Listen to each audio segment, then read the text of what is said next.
Good morning friends, কেমন আছো তোমরা? Welcome back to my channel Shilpi's ফ্যামিলিতে আরেকটি নতুন ব্লগে তোমাদের সবাইকে অনেক অনেক ওয়েলকাম করছি। এখন বাজে হচ্ছে সকাল 6:30 আর আজকে কুকারে ভাত করেছি। আজকে গৌতমের না শরীরটা ভালো নেই, শরীরটা বলতে পেটটা ভালো নেই, একটু না আম ভাব হচ্ছে। তাই সকালবেলা কি বলো তো, একটু সিদ্ধ দিয়েছি কাঁচকলা, আর মেয়েদের জন্য আলু সিদ্ধ আর ডিম সিদ্ধ। তো ওরা স্কুলে যাবে, ওদের খাবারটা বেড়ে নিলাম, দেখো সুন্দর করে বেড়ে নিলাম। এবার এদের দুজনকে খাইয়ে দিয়ে স্কুলে পাঠিয়ে তারপর অন্য কাজগুলো করব। তো চলো, সকাল থেকে তোমাদের কিন্তু সাথে নিয়েই তারপর ব্লগটা স্টার্ট করেছি। চলো দেখতে থাকো, আশা করি ভালো লাগবে। হ্যাঁ, সবার আগে এই বিষয়টা নিয়ে কথা বলা তোমাদের সাথে জরুরি বলে মনে করছি। তবু একটা আমি ভিডিও দিয়েছি একটু আগে, এই 11টার দিকে একটা ভিডিও দিয়েছি। সেই ভিডিওতে আমি তোমাদের সবাইকে জানিয়েছি যে আমি ইদানিং একটু শর্টস নিয়ে কাজ করতে চাই, কারণ অনেক দিন তো ব্লগ করলাম, অনেক দিন ধরে অনেক রকম ভিডিও দেওয়ার চেষ্টা করলাম। তো সবগুলো দিয়েই মোটামুটি দেখো, এটা বললেও ভুল হবে যে একদম সাকসেস পাইনি। তোমরা যেইটুকু চেনো সেটা তো অবশ্যই আমার এই ভিডিওর থেকেই চেনো, নয়তো তোমরা আমাকে কে চিনতে, কে শিল্পী, কে মি শিল্পী, কে শিল্পীস ফ্যামিলির শিল্পী। তো তোমরা সবাই এখান থেকেই চিনেছো। তবু চাইছি কি বলো তো, যে আমি আরেকটু পরিশ্রম করে দেখি যে আমি সত্যিকারে দাঁড়াতে পারি কি না। হ্যাঁ হচ্ছে, কিন্তু তোমরা তো বুঝতেই পারছো, ভিউজ দেখলেই বুঝতে পারছো 1000 দিনে। তো 1000 ভিউজে হ্যাঁ কোনো দিনই আমি কিছু করতে পারবো না। আর সমালোচনাই করতে পারবো, বাট ওইটা আমি মন দিয়ে করতে চাই না, আমার ভালো লাগে না, জবরদস্তি করতে হয়। তো চাইছি কি বলো তো, এখন যেহেতু শর্টসটা প্রচুর পরিমাণে সবাই দেখছে, তো যদি শর্টসে কিছু করতে পারি, আমি জানি যে ভালো হয় না, আমি চেষ্টা করলে হয়তো বা পারবো। এইটুকু বিশ্বাস আমার মধ্যে আছে যে হয়তো বা আমি যদি চেষ্টা করি দিনরাত, আস্তে আস্তে চেষ্টার ফলে এখন ভালো হচ্ছে না, হয়তো 15 দিন পরে দেখা যাবে তার থেকে আরেকটু উন্নত করেছি।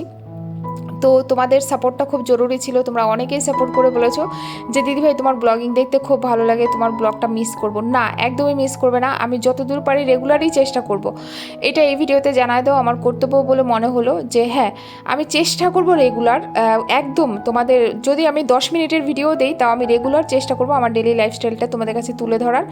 তারপরেও বলবো যদি 1-2 দিন মিস হয়ে যায়, সেটা আমি কমিউনিটি পোস্টে দিয়ে দেবো, কারণ সব দিকেই তো করতে হবে। শর্টসগুলো করার জন্য আমাকে একটু রেডি হওয়ার ব্যাপার থাকবে, তারপরে তো জানো যে মেয়েদের নিয়ে ছুটোছুটি সমস্তটাই করতে হয়।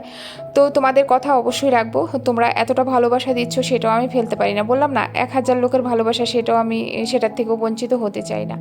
তো চলো, তোমাদের কথা মতো আমি ডেলি দেওয়ার চেষ্টা করব, যদি না পারি আমি কমিউনিটি পোস্টে জানিয়ে দেবো, তবে চেষ্টা করব রোজ দেওয়ার, ঠিক আছে? মাত্র ভিডিওটা পোস্ট করলাম, পোস্ট করে আবার এখন থেকেই কালকের জন্য ব্লগটা স্টার্ট করলাম, কারণ একটু গড়বড় হচ্ছে। মেয়েরা চলে এসছে, আর আমার শাশুড়ি মা একটা তরকারি দিয়ে গেছে, দাঁড়াও তরকারিটা তো দেখাচ্ছি। মায়ের রান্না তো সবসময় বেস্ট হয় না বাবা। আর আমি বসিয়েছি আলু ভাজা। তো চলো, মা দিয়ে গেছে সেটা তোমাদের কাছে একটু শেয়ার করি। তো এই যে তোমরা দেখতে পারলে রুই মাছ দিয়ে একটা পাতলা করে ঝোল করলাম, আর এখানে আলু ভাজা বসিয়েছি, একটু মচমচে করে একটু কড়া করেই ভাজবো। আর এদিকে মা দিয়ে গেছে একটা তরকারি, চলো সেটা তোমাদের কাছে শেয়ার করব। আমি এখানে আবার একটু ডালও করে নিয়েছি, মুসুর ডাল, আর আজকে না রসুন দিয়ে মুসুর ডাল করেছি, খুব ইচ্ছে করছিল জিরা ফোড়ন রসুন ফোড়ন দিয়ে করি, তো আজকে গোটা গোটা রসুন দিয়ে বেশ ডালটা আজকে করেছি আর কি। আমার শাশুড়ি মা দিয়ে গেছে, দাঁড়াও দেখাই। চিংড়ি মাছ দিয়ে ঝিঙা দিয়ে মার রান্না তো দুর্দান্ত হয় বরাবরই, আর দেখো কি সুন্দর করে করেছে। মার রান্না দেখতে যেরকম হয়, খেতে ততটাই দুর্দান্ত হয়। এই যে চিংড়ি মাছ দিয়ে ঝিঙা দিয়ে আলু দিয়ে এরকমভাবে করেছে, মানে মার রান্না সত্যিই দুর্দান্ত হয়। এই যে দিয়ে গেছে মা এখন এনে, যেহেতু আমার ছোটো মেয়ে খেতে ভালোবাসে চিংড়ি মাছটা, তাই দিয়ে গেছে। আর আমি আলুটা ভাজা করেই তারপর আমরা 4 জন বেডরুমেই মানে মেঝেতে খেয়ে নেব বসে বসে।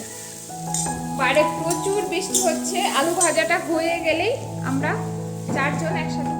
তো ওই যে বাইরে প্রচুর, আর এটা হচ্ছে বুধবারের ব্লগ, যার জন্য তোমরা শাড়ি পরা দেখছো। মানে বৃষ্টি টিষ্টি 2 দিন ধরে প্রচুর হয়েছিল, আজকেও হয়েছে সকালে, তো এখন নেই। কিন্তু এখানটায় যে টুলটাতে বসে রয়েছি, কি ভালো লাগছে, এই জন্য তোমাদের কাছে একটু শেয়ার করলাম। এখানে অনেকক্ষণ বসবো, ভালো লাগে এই টাইমটাতে এখানে বসতে।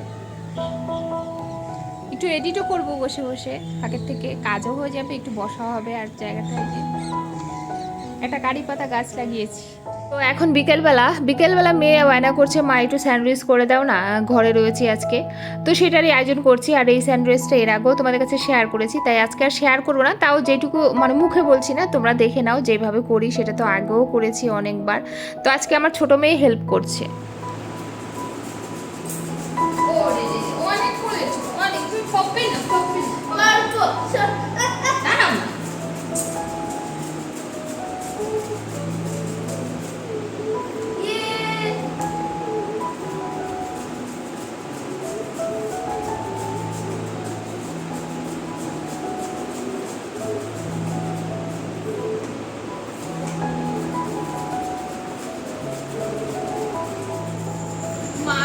দুজনে মিলে স্যান্ডউইচ করছি না বাবা, আমি তো স্যান্ডউইচ খাবে।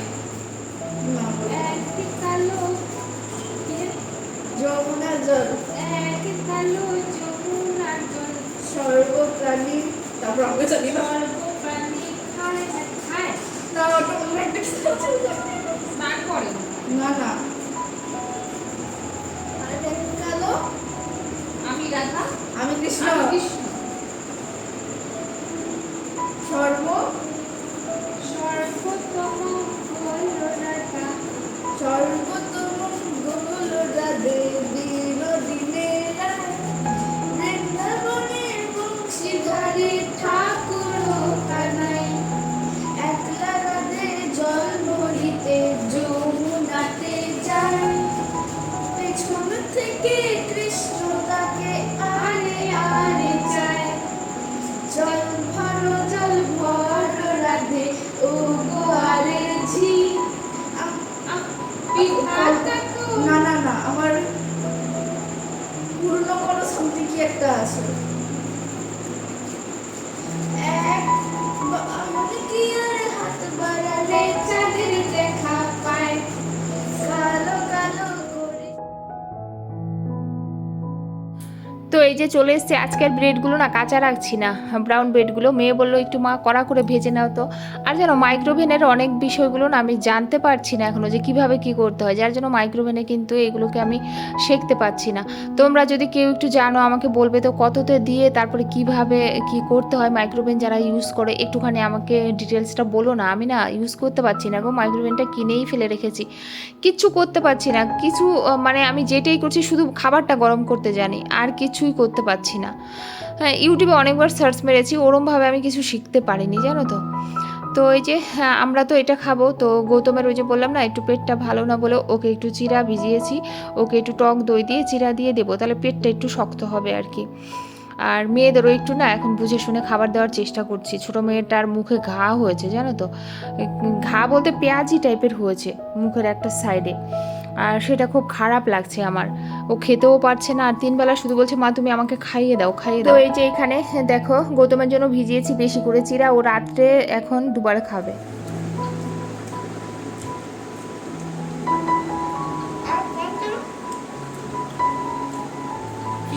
না ওটা তোমার মা। না না এটা এটা ভাজা না ওটা।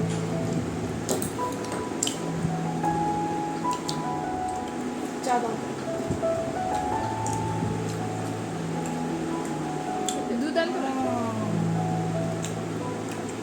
দুঃখের বিষয় গৌতম খেতে পারছে না। গৌতমের জন্য চিড়া ভিজানো হলো, দই দিয়ে চিড়া দিয়ে রাত্রে দিয়ে খাবে। দেশি চিড়া ভিজানো হয়েছে, দই দিয়ে মিষ্টি দিয়ে খাবে, কারণ পেটটা একটুখানি পেট কামড়াচ্ছে বলছে, কি জানি হয়তো হতে পারে মাংস খাওয়ার জন্য। আমি কি দিয়েছিল?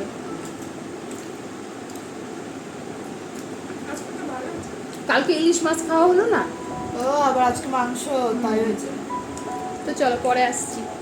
তো দেখো চলে এসেছি একদম রাত্রেবেলা, আর রাত্রেবেলা গৌতম তো ওই যে চিরা দুবার বিকেলে একবার খেলো, আবার রাত্রেও খাবে, আর আমি আর দুষ্টু খাবো ভাত, মানে ছোটো মেয়ে। আর বড় মেয়েকে করে দিলাম 3টা পরোটা করলাম, ও যে কটা খাবে। তো আজকের মতো ভিডিওটা এই পর্যন্তই এন্ড করব, আর তোমরা যেটা বলেছো সেইভাবেই ভিডিও দেওয়ার চেষ্টা করব। আজকের মতো গুড নাইট, সবাই ভালো থেকো।